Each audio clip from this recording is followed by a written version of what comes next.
The scratching of the pen against the paper was the only sound in the mahogany-paneled library for several long seconds.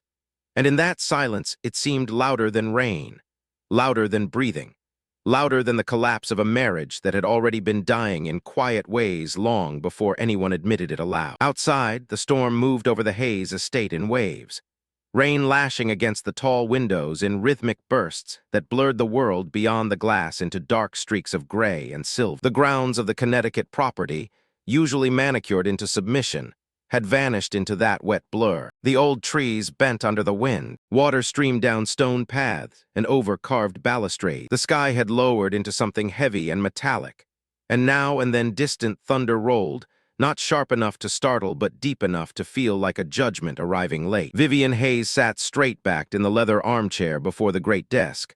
Her spine aligned so perfectly it looked less like posture and more like discipline. Her fingers held the pen with practiced steadiness, though her hand had gone so cold that she could barely feel the metal clip resting against the side of her thumb. She did not look at the man seated across from her. She did not look at the woman standing behind him. She did not look at the lawyer on the side, or the folder open before her, or the line where her name waited to be written one final time. She looked instead at a knot in the wood grain of the desk, a dark spiral in the polished surface, and fixed herself to it as if staring hard enough could keep her from coming apart. Across from her, Preston Hayes checked his watch. The movement was slight, casual, a man turning his wrist, a glint of polished metal, a flick of attention to the face of a Patek Philippe that cost more than the rent Vivian had once paid for an entire year in the studio apartment she lived in before him. But the smallness of the gesture made it crueler. He was bored, not troubled, not tormented, not ashamed. Bored, impatient with the pace of his own wife's erasure. Standing behind him with one hand resting lightly against the back of his chair was his mother, Beatrice Hayes.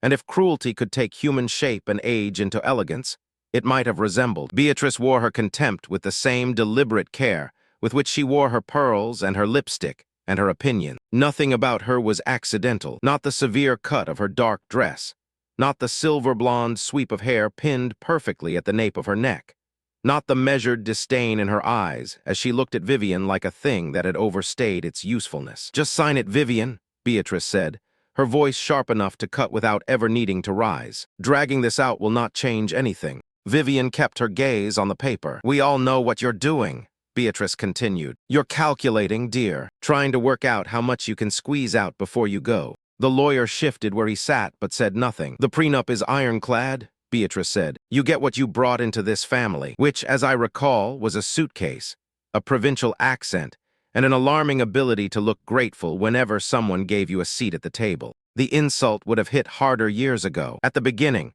when Vivian still thought decency would eventually disarm hostility. Back when she believed patience could soften a woman like Beatrice Hayes, if not into love then at least into tolerance. 5 years inside this, family had taught her more accurately. Some people did not need a reason to humiliate you. They needed an audience. Vivian lifted her eyes then, slowly, and looked first not at Beatrice but at Preston. His face was handsome in the way expensive men often are, polished by good tailoring and good dentists, and the lifelong assumption that rooms would turn toward them. He had the face of someone who had never truly been denied anything that mattered to him. Even now, sitting in the middle of a storm while his marriage was being cut apart into legal language, he looked like a man waiting for a delayed flight rather than one standing at the center of his own disgrace. "I don't want alimony," Vivian said. Her voice was soft, but there was no shake in it. That seemed to surprise Preston more than if she had burst into tears. He gave a short scoff and leaned back in the chair. "Come on, Vive."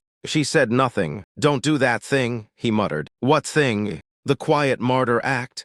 He rubbed the back of his neck, impatient. "My lawyer said you might try for the lake house." "I don't want the lake house." Preston's fingers stilled on the armrest. "I don't want the apartment in the city," she said. "I don't want the car. I don't want any of it." Beatrice let out a faint laugh, almost under her breath, as though amused by a child trying to perform dignity. Vivian looked back down at the document, Decree of Dissolution of Marriage. The title was clean, neutral, bloodless. It contained no trace of the stink of betrayal, or the sound of a woman's laugh from the wrong side of a bedroom door, or the smell of cologne on sheets that had once felt safe. It contained no memory of the exact second the world had split in two. 3 nights ago, she had come home early from a charity committee dinner, because her headache had worsened halfway through the event. The house had been quiet, too quiet. The lower-level lights were dim. One lamp in the hallway was still on. She remembered thinking, absurdly, that Preston must have forgotten to tell the staff to switch it off. Then she had climbed the stairs and walked toward the bedroom and heard it. A laugh. Low, breathy, intimate. Not hers. There are moments the body recognizes before the mind can keep up. Vivian had felt that one first as a pressure in her ears, then a hollowing under the ribs. Then she opened the bedroom door. Tiffany Sterling, daughter of a rival pharmaceutical CEO, had been in her bed. In Vivian's place, in a silk camisole the color of old champagne, one strap fallen down her shoulder. Hair spread dark and glossy against the pillows Vivian herself had chosen 2 springs earlier. Preston had been beside her, shirt open. His face not guilty, not horrified, only annoyed to have been interrupted. Vivian had not screamed then either. That was perhaps the strangest part. Her body had gone perfectly still, as if movement might make the sight more real. Tiffany had sat up first. Oh my God. Preston had turned, seen Vivian, and closed his eyes briefly as though a complication had entered his schedule. It's time to be realistic, he had said after a silence that seemed to scrape the inside of her skull raw. Not I'm sorry, not this isn't what it looks like, not I never meant for this to happen. It's time to be realistic. The memory still had the power to turn her stomach inside out, but not enough to stop her hand. Initial the bottom of page 4.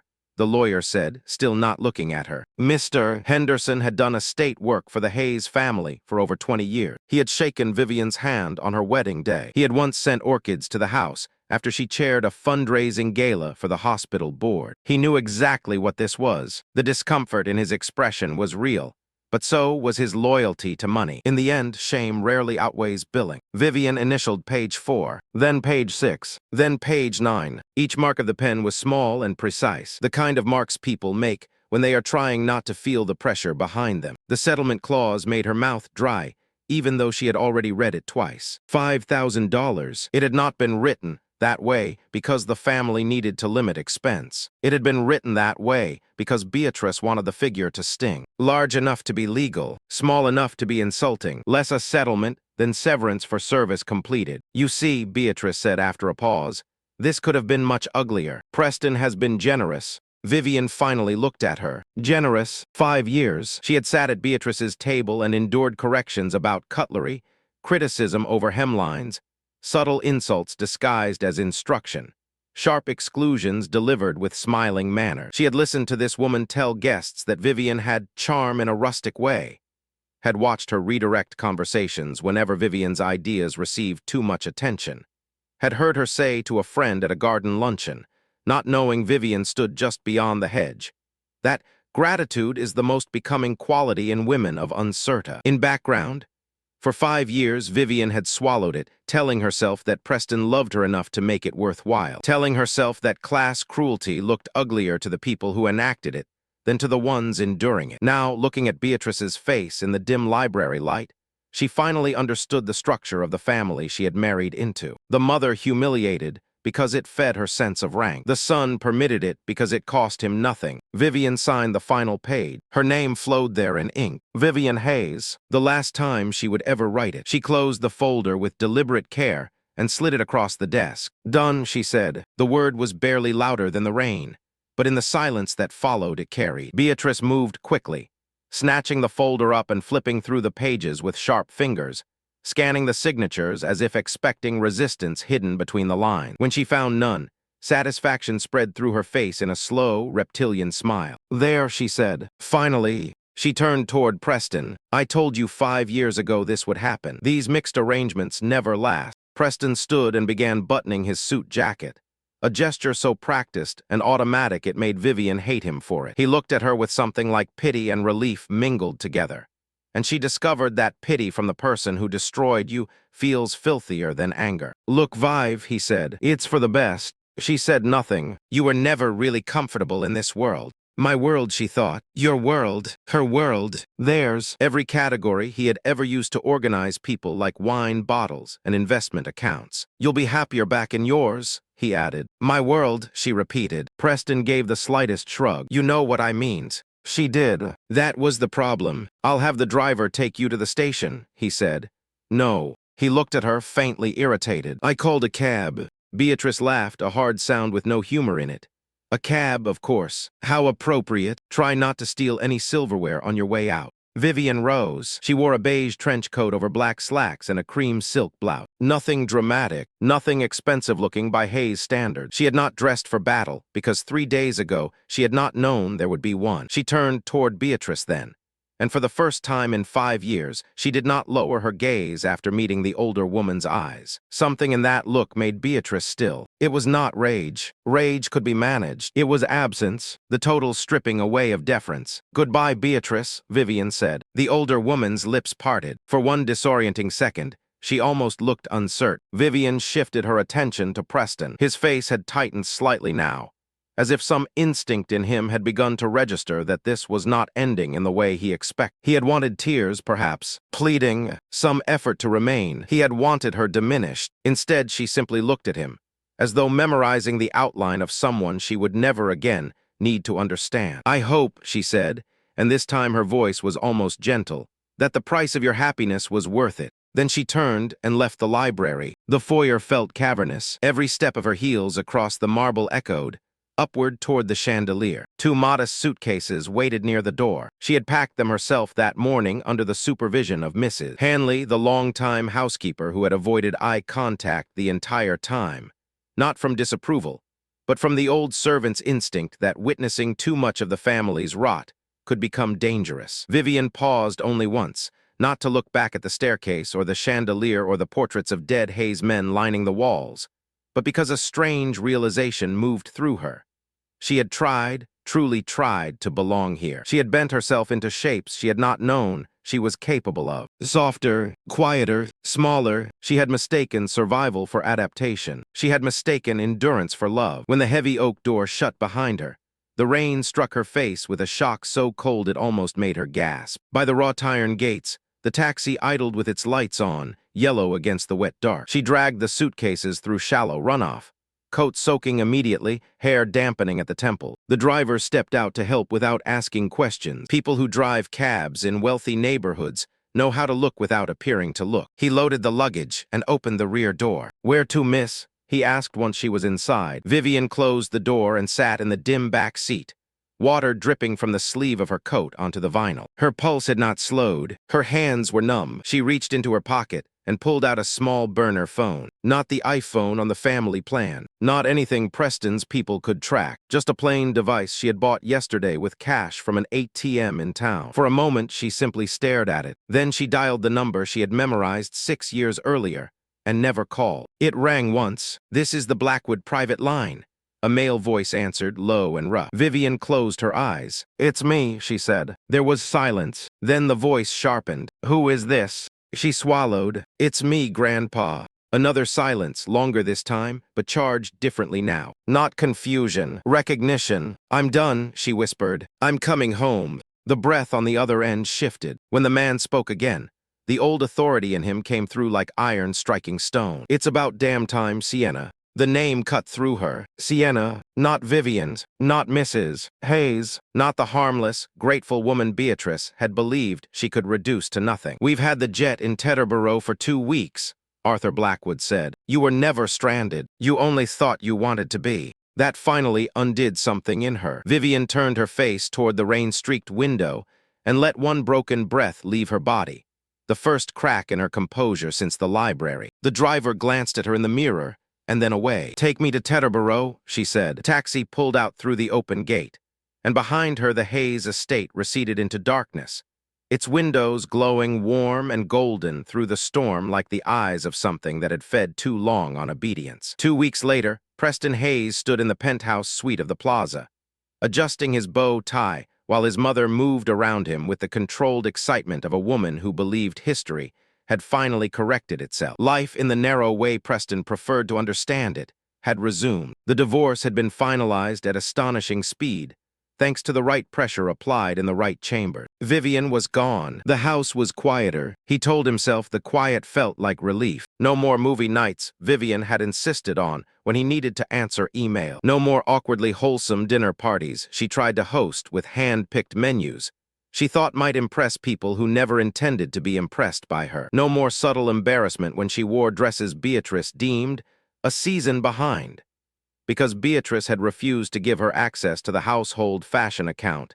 and Vivian had been too proud to ask twice. No more soft questions when he came home late. No more looking at her across a table and feeling, however faintly, that something about him was being measured against a standard he had failed. He was free. "You look excellent," Beatrice said, adjusting the knot of his bow tie with proprietary satisfaction. "Tonight matters." It did. The Starlight Charity Gala was not merely a social event. It was a stage, the event of the season. Old money, political families, industry heads, philanthropists, investors, celebrity air. More importantly, tonight was the night Preston intended to announce the merger between Hayes Industries and the Sterling Group. It was a power move, a consolidation of prestige and liquidity and visibility. Tiffany Sterling, blonde, immaculate, socially ruthless, fit far more comfortably beside him in the public imagination than Vivian ever had. "Is Tiffany ready?" he asked. "She's downstairs," Beatrice said with a smile. "In custom Versace. That's the sort of woman a man like you should be seen with. Someone who understands image."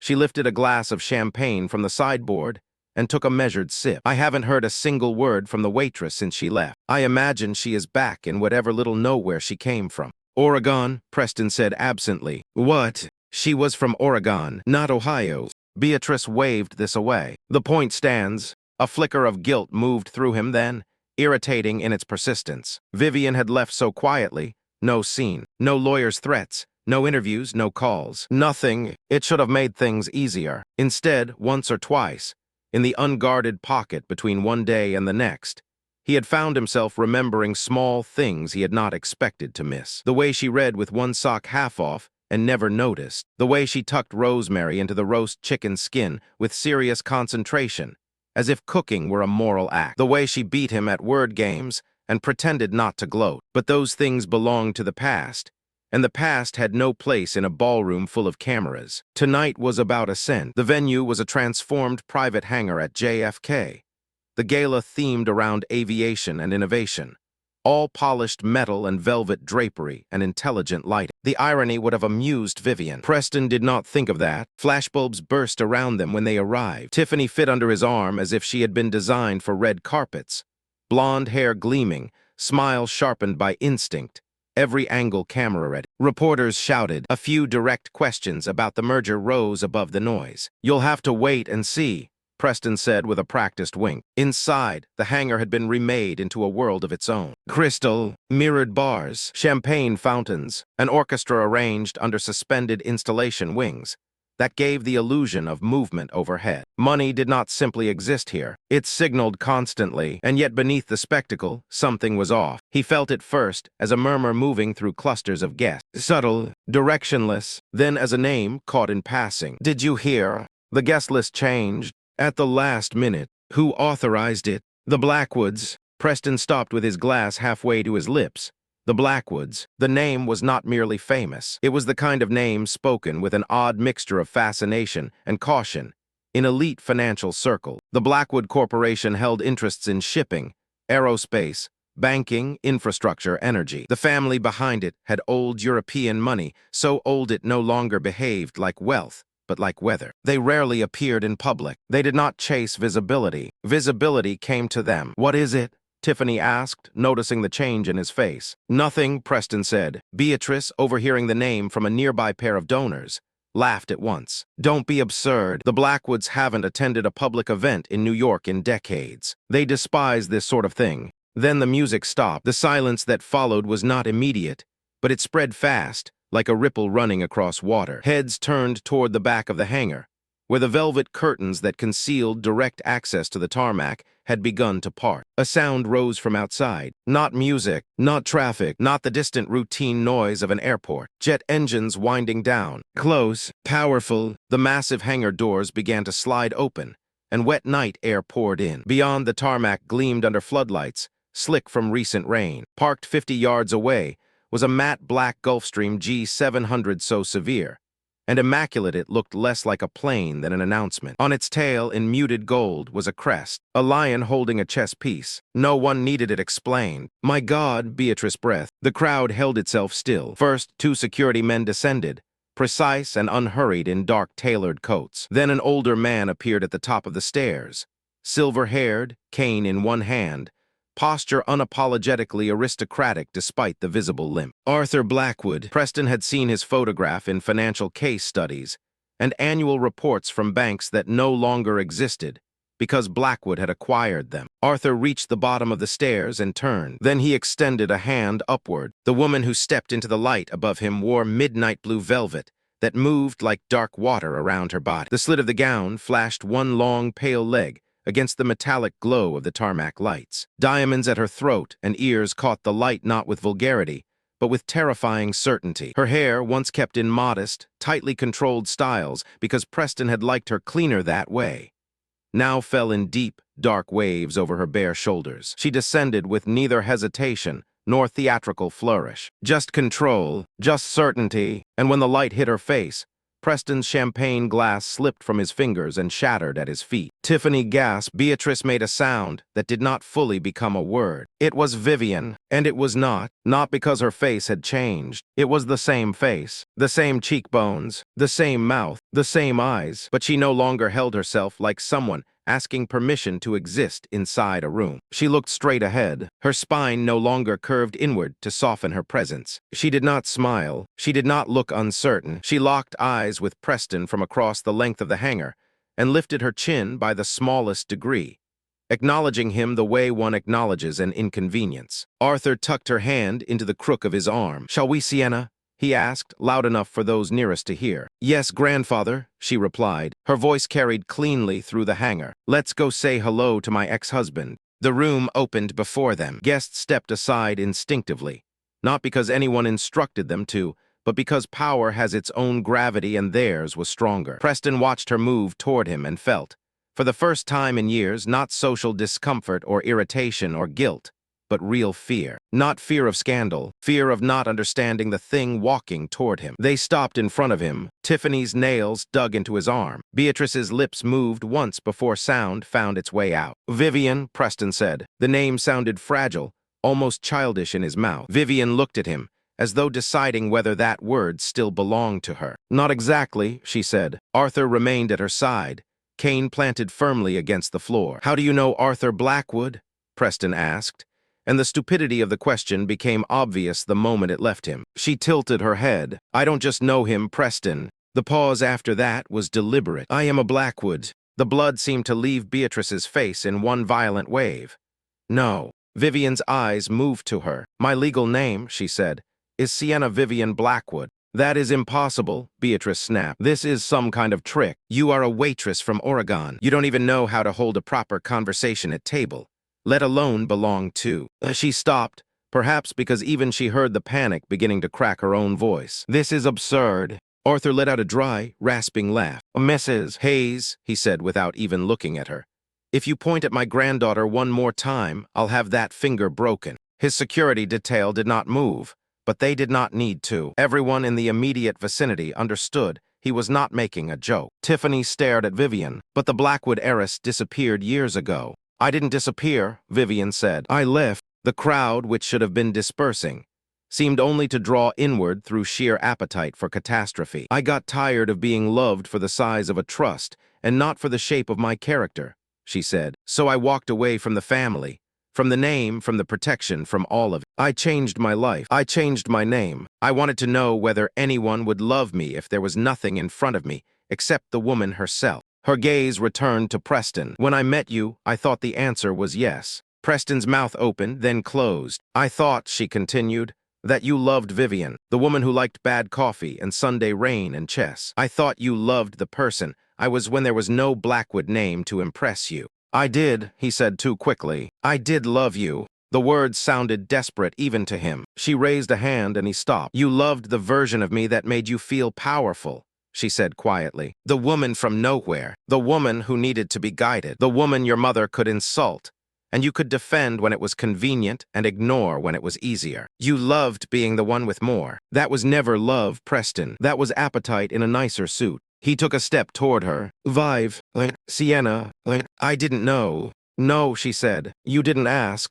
There it was, the cleanest wound of all. In 5 years, He had never once truly asked where she came from, not beyond the broad and socially acceptable version. He had never pressed into the missing years, never wondered at the way she spoke fluent French in her sleep once when feverish, never questioned why she played chess with such ruthless elegance, never truly cared enough to look beyond the narrative that was easiest on his ego. Loving her as a woman from modest beginnings had made him feel generous. Loving her as a Blackwood might have required him to feel equal. And men like Preston Hayes had no taste for equality inside intimacy. Beatrice found her voice again, though it trembled with rage now.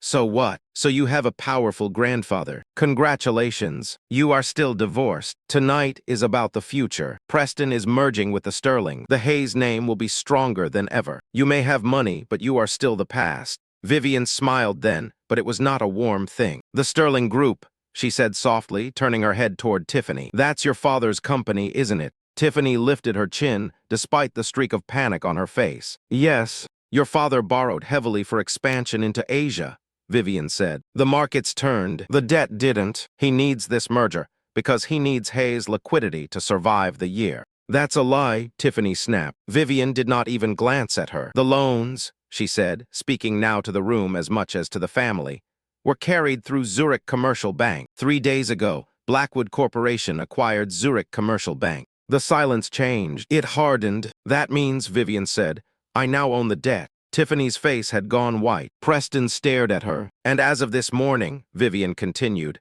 I called the loans. No one moved. No one interrupted. That was the moment the catastrophe ceased being social and became structural. Affairs can be survived in wealthy circles if handled fast enough. Pride wounds can be rebranded. But debt tied to visibility, debt called in under the eye of the entire class structure that feeds on confidence.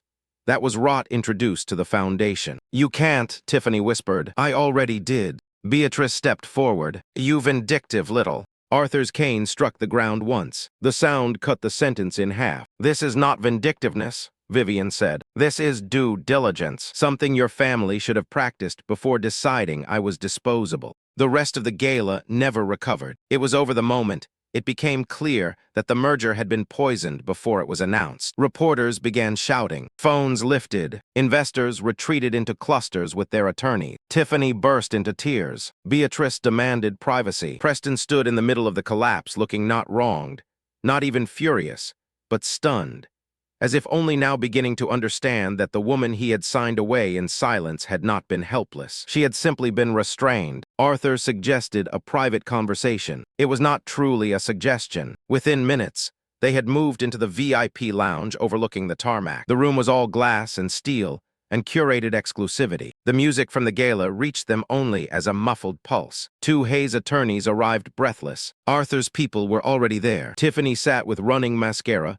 fists clenched in her lap. Beatrice paced like a caged animal. Preston dropped into a chair and looked at Vivian the way men look at sudden cliffs, where they had expected another step. What do you want? He asked finally. Vivian remained standing. The city lights beyond the glass reflected around her like scattered stars. Business first, she said. Emotion later, if there is any. There doesn't have to be a war, Preston said. Whatever this is, whatever you're trying to prove. Her laugh, when it came, was soft and without humor. You think this is about proving something to you? He fell silent. The Sterling debt is toxic, Vivian said. If Blackwood forecloses, Sterling falls. Because you signed preliminary guarantees in anticipation of the merger, Hayes is exposed. Preston shut his eyes. Beatrice looked at him sharply. What did you sign? He did not answer. Vivian did. Exactly what he was told not to sign, until the board completed review. For 1 second, Beatrice's fury turned toward her son. Arthur watched all of this with old, clinical patience. I could let both families drown, Vivian said. There would be a logic to it. Some would call it justice.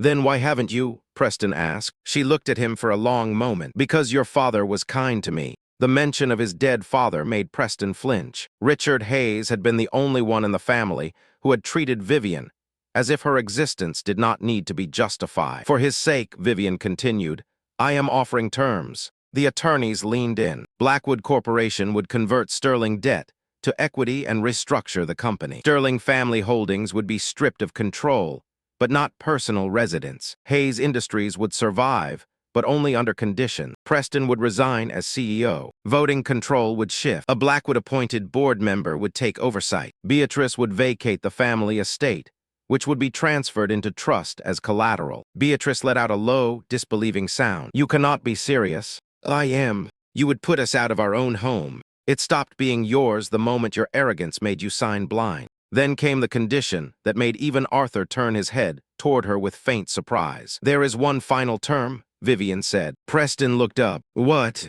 "We play a game." Beatrice stared. "What?" "Chess," Vivian said. The word landed oddly in the room, absurd and terrifying at once. "If you win," she told Preston, "I forgive the Hayes guarantees. Your company survives intact. Blackwood exits. If I win, you resign tonight. The board turns. The house goes. Your mother retires where I decide she retires." "Are you insane?" Beatrice snapped. Vivian's eyes moved to her. "No, I'm precise." Preston laughed once under his breath, startled by the unreality of it, then stopped when he realized no one else was amused. "Why chess?" he asked. "Because," Vivian said, "for 5 years you treated me like a pawn. Quiet, expendable, useful only in relation to your king. I want you to remember what happens when a pawn reaches the other side of the board." Arthur took a small portable set from his coat pocket and placed it on the glass table between them. "Ivory and obsidian. Beautiful, dangerous, old. Do you accept?" Arthur asked Preston. The attorneys said nothing. They did not need to. Everyone knew what refusal meant. The legal decimation would be immediate. Preston had captained the Yale chess team for 2 years. He had once believed Vivian good at the game in a charming way, never fully grasping that the few times he won in the early years, she had often been letting him preserve something small and fragile called masculine comfort. He pulled out the chair. "I accept."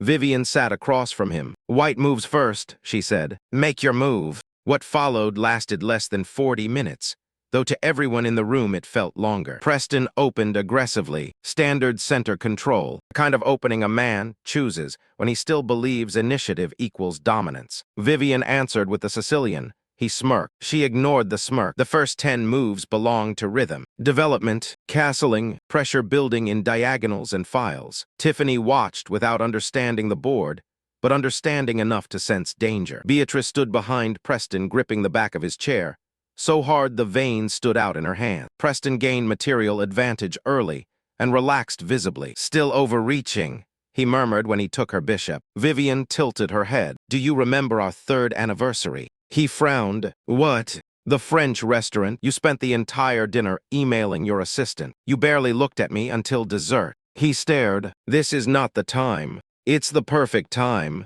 She sacrificed her queen 3 moves later. Beatrice let out a short bark of delight. "There, see." Preston sat straighter. The old confidence flooded back for one reckless second. Queen down, endgame trending in his favor. That was when the pawn began to move. One square, then another, an ignored piece on the far side of the board. A thing of almost no significance if one believed only major pieces decide the game. Preston spent 3 moves attacking elsewhere before he understood too late that the board had already tilted under him. By then her rook had cut off his king's file. A buried bishop controlled the diagonal he had forgot. The knight he expected to matter had been offered and removed for tempo. Every route narrowed, every answer opened the next pressure point. "You always did this," Vivian said quietly as he tried to trap the pawn. "You looked at the surface, you counted visible strength, and missed the structure underneath." "Stop talking," he snapped. "She did not. You assumed I had nowhere to go because I stopped saying I was unhappy. You assumed silence meant surrender. You assumed if I asked for nothing, I had nothing." He brought his rook across. She sacrificed the knight. He blinked. The pawn moved again, 1 square from promotion. Beatrice's voice had gone raw. "Don't let it promote." Preston could see the geometry now, too late and all at once. His queen was stranded, his rook pinned, his king compressed against the edge of the board. He reached for one line, then another, and found each closed by a piece he should have accounted for 3 moves earlier. The sensation that overtook him was not simple panic. It was humiliation of a particular kind, the realization that he had been playing against a mind he had spent years underestimating, and that every move he had made tonight was occurring on a board she had arranged before he ever sat down. "I didn't know who you were," he said almost to himself. "No," Vivian replied. "You didn't know because you never cared enough to ask." She moved the pawn to the 8th rank. "Promotion." Arthur handed her the captured queen. She set it down. "Checkmate." No one in the room spoke for several seconds. Preston stared at the board. He tried, almost involuntarily, to search for an escape square that was no longer there. His breathing had changed, shallow now, broken by disbelief. "I lost," he said. "Yes," Vivian answered. "The papers came out then. Real papers now. Resignation, transfer of authority, interim board appointment, asset restructuring, residential clause." The lawyers moved with terrifying efficiency, covering the chessboard with contracts, while the meaning of the game still hung in the air. Preston signed first. His hand shook. Beatrice refused at the residential clause, until one of the attorneys calmly reminded her that refusal changed nothing, except the speed at which sheriffs would eventually appear at the estate. "You are throwing us out of our own home," she hissed. Vivian looked at her. "No, your choices did that." The new CEO of Hayes Industries arrived 15 minutes later. Lucas Mercer had once been the company's chief engineer and moral center, until Preston fired him to protect quarterly optics after Lucas objected to cutting corners in prototype safety tests. He entered the lounge in an ordinary suit, and with a steadiness that made Preston look suddenly ornamental by comparison. Lucas did not gloat. That somehow made it worse. "Good evening," he said. Preston stared. "You?" Vivian did not sit down again. "Lucas Mercer will take operational control with Blackwood oversight." "He's not a businessman," Preston said weakly. "Exactly," Vivian replied. "That is why the company might survive." By the time she and Arthur left the lounge, the gala had already begun to empty. Reporters clustered along the edges. Guests drifted toward the exits in hushes and bursts of whispered analysis. The hierarchy of the room had physically changed. No one was looking for Preston anymore. Every lens had turned toward Vivian. At the bottom of the jet stairs, with wind coming cold across the tarmac and cameras flashing, a reporter shouted, "Miss Blackwood, is it true you were working as a waitress?" Vivian stopped. Her hair moved in the wind, diamonds bright against the dark line of her throat. "It is true," she said. The microphones tilted toward her. "And let that be a lesson to everyone in this city. Never underestimate the person serving your coffee. You never know when she may be the one signing your paycheck." She turned and began to climb the stairs. Then a black town car shot past the security perimeter and braked hard on the wet tarmac. Arthur's detail reacted instantly. A man stepped out, tall, dark-haired, broad-shouldered. He wore a tuxedo with the loose, careless ownership of someone who had never once dressed to impress, because the room adjusted to him first. His face was angular, his eyes too direct to be polite, and there was something about the stillness in his movement that recalled predatory animals before the strike. Gabriel Stone, known in financial journalism as the Undertaker, corporate raider, asset butcher, builder of fortunes through the controlled dismemberment of failing empire. Also, quite inconveniently, the only man Vivian had ever met who had pushed her to a draw in chess 6 years ago at a London charity event, when she was still too young to know how rarely intellectual equals arrive wearing danger openly. He stopped below the stairs and looked up at her. "Going somewhere, Sienna?" he called. Arthur stiffened. "Stone." Gabriel ignored him. "I heard you were back from the dead," he said, "and I heard you ate Preston Hayes alive in front of 400 witnesses. Impressive." "I'm busy, Gabriel," Vivian said, though her pulse had sharpened. He reached into his jacket. Blackwood security shifted. Gabriel pulled out only a card and flicked it onto the stair below her. "The Sterling books are worse than you think," he said. "Hidden liabilities in the Caymans. If you sign as is, your first move back in power becomes a billion-dollar mess." Vivian narrowed her eyes. "How do you know that?"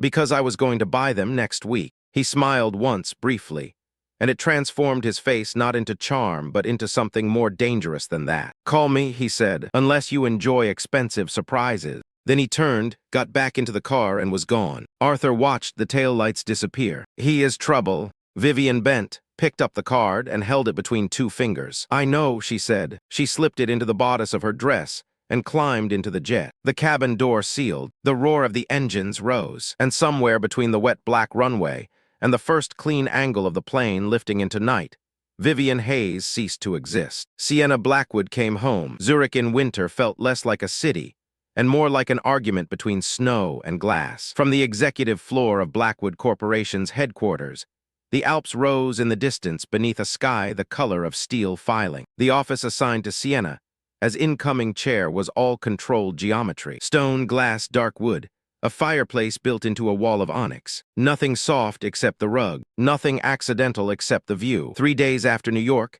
She stood at the window with sterling files spread across the long desk behind her. Arthur sat by the fire.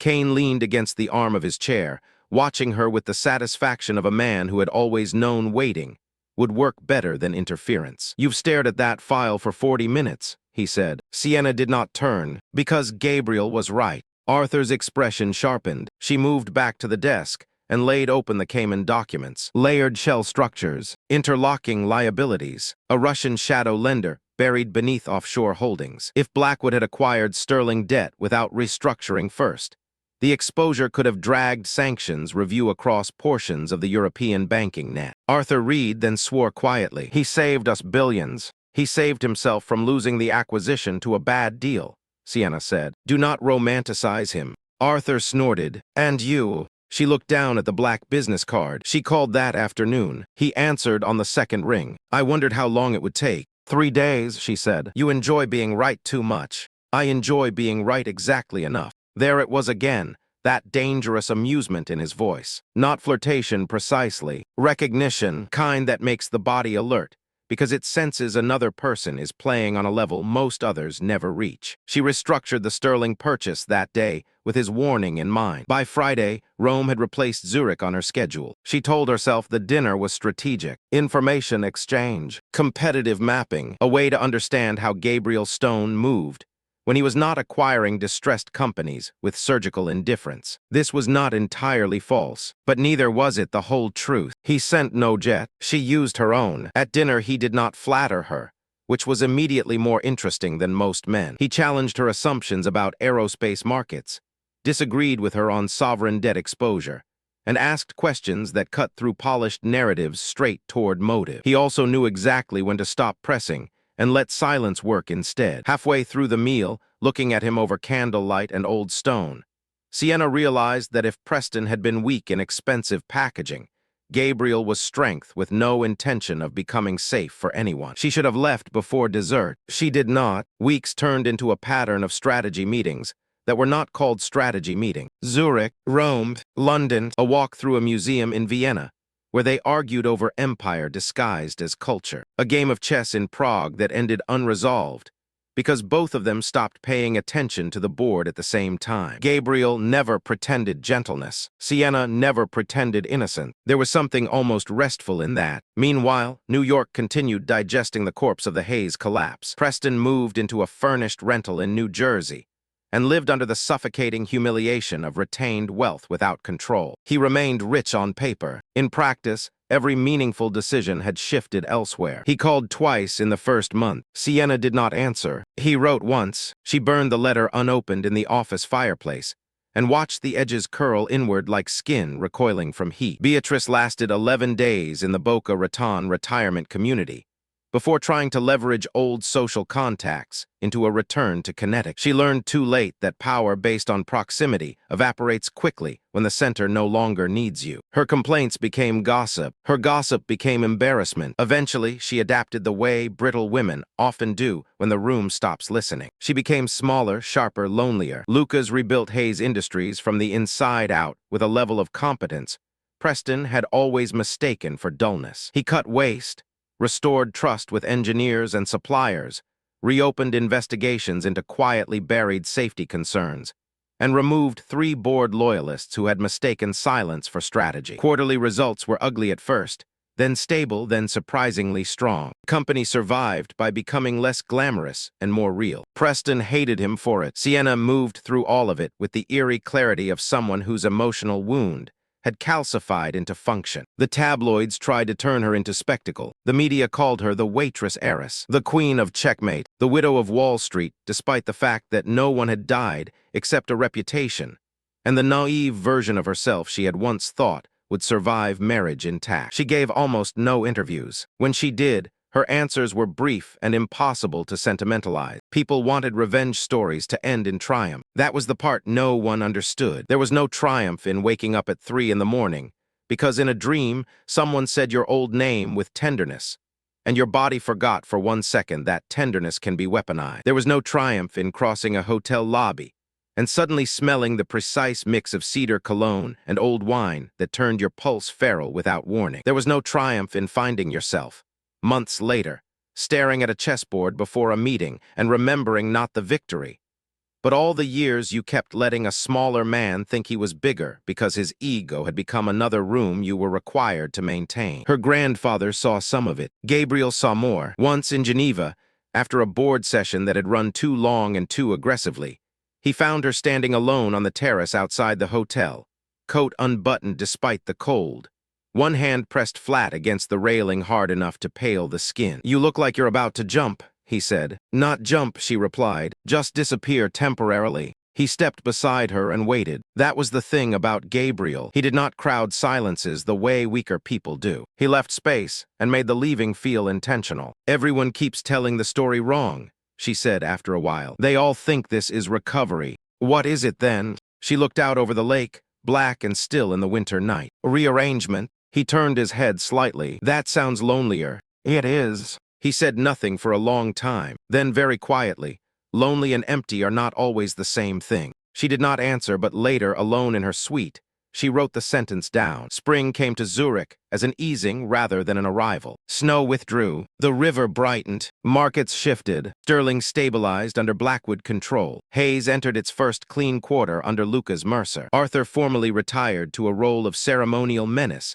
and private advice. Sienna took the chair fully and learned the exact cost of becoming what the world had always assumed she was born to be. It was not simply intelligence or money. It was stamina, the willingness to be misunderstood and continue anyway. The acceptance that once people fear your power, they also stop looking for your wounds, which can feel like freedom until it starts to resemble disappearance. Nearly a year after the gala, she returned to New York for a regulatory summit and one board dinner she could not avoid. The city met her with the same appetite as before, though now it carried a different tone. Less curiosity, more caution. The summit ended early. Her car paused at a red light in Midtown, and through the rain-striped window, she saw a man outside a cafe arguing quietly with another man over papers spread between them on a table near the glass. KH letter 1EA3I. Preston, he looked older, not in years, in defeat. His shoulders were bent in a way she had never seen, while he possessed status enough to keep his spine straight. His shirt was clean but cheap, his face thinner, the polished handsomeness still there in traces, but dulled. He looked up suddenly as if sensing attention,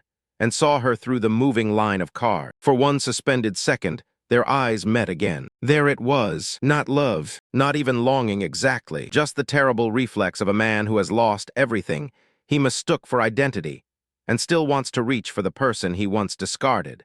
Because memory is shameless and desperation even more so. Sienna looked back at him without flinching. Then the light changed. The car rolled forward. She turned her face away first. On the seat beside her lay a bouquet of pale yellow tulips she had bought for herself on the way back to the hotel. A small thing, almost silly, but there are moments when survival reveals itself not through grand declarations or public revenge, but through the ordinary, untheatrical act of choosing beauty without needing anyone to witness it. Flowers for yourself, a warm meal after a brutal day, the instinct to open a window for air instead of sealing the room shut, the willingness to keep living not because the world has become kinder, but because you have stopped offering your life up in sacrifice to its cruelties. What remained in her at the end was not joy. The world would have liked that. It likes women who survive with luminous serenity, because that makes suffering feel productive. What remained in Sienna Blackwood was colder, deeper, and far less comforting.